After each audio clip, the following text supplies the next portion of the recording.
मित्रों, नमस्कार।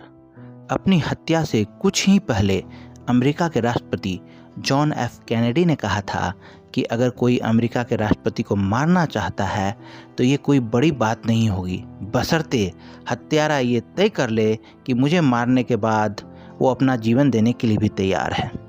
अगर ऐसा हो जाता तो दुनिया की कोई भी ताकत मुझे बचा नहीं सकती। 21 मई 1991 की रात 10:21 पर तमिलनाडु के श्री पेरुम्बदूर में ऐसा ही हुआ।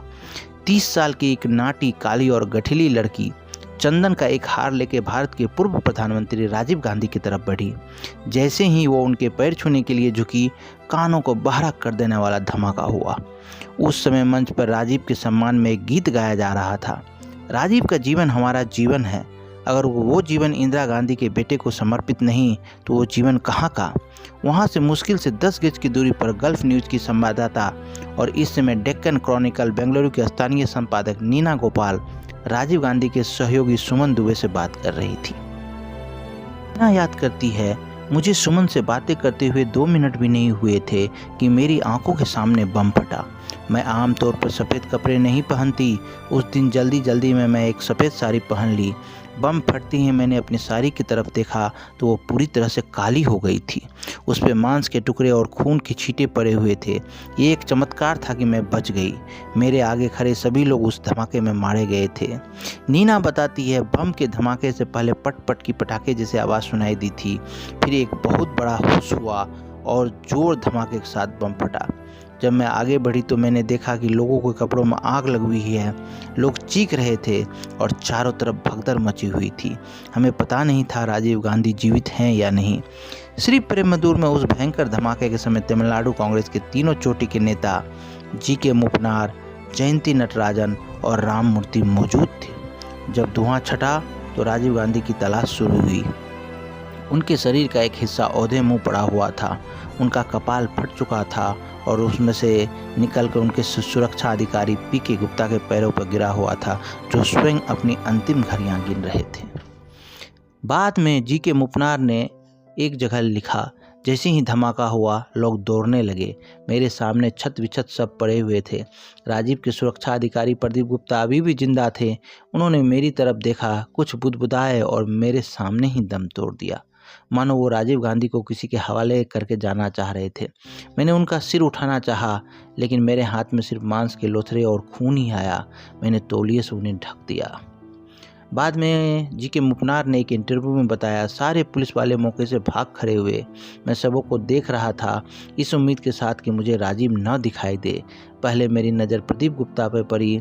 उनके घुटने के पास के ज़मीन की तरफ मुंह किए हुए उनका सर पड़ा हुआ था। मेरे मुंह से निकला, oh my God, this looks like Rajiv.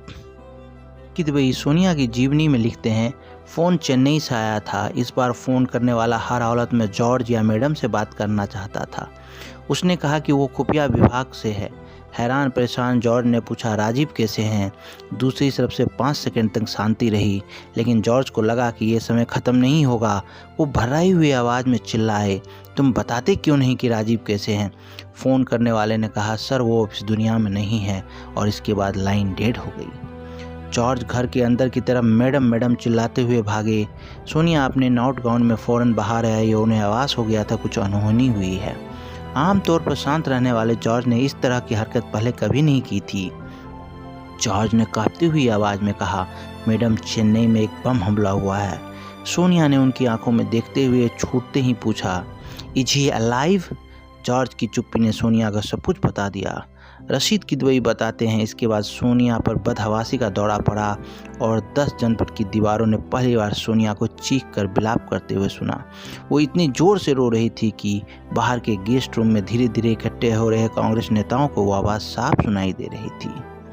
हत्या में एलटीटी के हाथ होने का सबूत मिला। सोनिया के रोने का स्वर बाहर तो सुनाई दे रहा था। उसी समय सोनिया को अस्थमा का ज़बरदस्त अटैक पड़ा।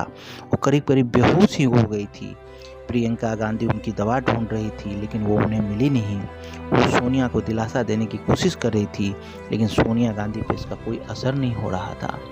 इस केस की जांच के लिए सीआरपीएफ के आईजी डॉक्टर डी.आर. कार्तिकेयन के नेतृत्व में एक विशेष जांच दल का गठन हुआ। कुछ ही महीनों में इस हत्या के आरोप में एलटीटी के 7 सदस्यों को गिरफ्तार किया गया। मुख्य अभियुक्त शिवरासन और उनके साथियों के गिरफ्तार होने से पहले ही साइनाइड खा लिया। डॉक्टर कार्तिकेयन ने बीबीसी से बात करते हुए एक बार कहा था, आप कह सकते हैं कि हमारी पहली सफलता ही थी हरी बाबू के कैमरे में उन 10 तस्वीरों का मिलना। हमने आम लोगों से सूचनाएं देने के लिए अखबारों में विज्ञापन दिया और एक टोल फ्री नंबर भी दिया। हमारे पास कुल 3-4 हज़ार टेलीफोन कॉल आए और हर एक कॉल को गंभीरता से लिया गया। हमने चारों तरफ छापे मारने शुरू किए और जल्द ही हमें सफलता मिल गई। पहले ही दिन इस काम में 24 घंटे हफ्ते के 7 दिन बिना किसी आराम के लगा रहा। मैं रोज़ रात के 10 बजे काम के कुछ घंटों की नींद लेने के लिए ही गेस्ट हाउस पहुंचता था। इंदिरा गांधी के प्रधान सचिव रहे पीसी अलेक्जेंडर ने अपनी किताब my days with Indira Gandhi में लिखा है कि इंदिरा गांधी की हत्या के कुछ घंटों के भीतर उन्होंने ऑल इंडिया इंस्टीट्यूट के गलियारे में सोनिया और राजीव गांधी को लड़ते हुए देखा था। राजीव सोनिया को बता रहे थे कि पार्टी चाहती थी कि मैं प्रधानमंत्री पद की शपथ लूं। सोनिया ने कहा, हरगिज नहीं, वो तुम्हें भी मार डालेंगे। राजीव का जवाब था, मेरे पास कोई विकल्प नहीं है, वैसे भी मैं मारा जाऊंगा। 7 वर्ष बाद राजीव के बोले वो सब सही हुए। देश के पूर्व प्रधानमंत्री राजीव गांधी को उनकी पुण्यतिथि पर भावभीनी श्रद्धांजलि।